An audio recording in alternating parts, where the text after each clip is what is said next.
ইসলামী bank news top 10। জঙ্গল সলিমপুরকে সন্ত্রাসীদের অভয়ারণ্য হতে দেয়া হবে না, সারা দেশে মাদক ও সন্ত্রাস নির্মূল করা হবে, হুঁশিয়ারি স্বরাষ্ট্রমন্ত্রী।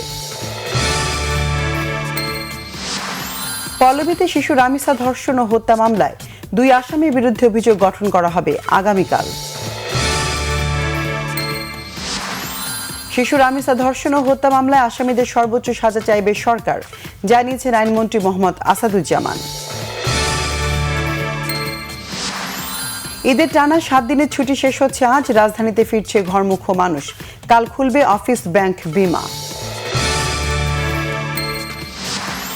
ঈদের ছুটিতে রাজধানীতে ফেরেনি কর্মচাঞ্চল্য, নগরীর প্রধান সড়কই শুধু নয়, অলিগলিও এখনো অনেকটাই ফাঁকা, নেই চিরচেনা যানজট। পারিবারিক বিরোধের জেরে মানিকগঞ্জের দৌলতপুরে ভাবি ও ভাতিজাকে কুপিয়ে হত্যা এবং ভাইকে গুরুতর আহত করেছে এক যুবক। ইরান চুক্তি না করলে সামরিকভাবে বিষয়টি শেষ করার হুমকি ট্রাম্পের, হরমুজে জাহাজ চলাচলে তেহরানের কঠোর সতর্কবার্তা। লেবাননে স্থল অভিযান বাড়িয়েছে ইসরায়েলি বাহিনী, হত্যাযজ্ঞের পাশাপাশি নাবাতিয়া শহর ঘিরে ফেলা লক্ষ্যে এগোচ্ছে নেতানিয়াহু সেনারা। সাফ নারী ফুটবল চ্যাম্পিয়নশিপে আজ ভারত বাংলাদেশ গ্রুপ সেরা হওয়ার লড়াই, গোয়ায় ম্যাচ শুরু রাত 8টায়।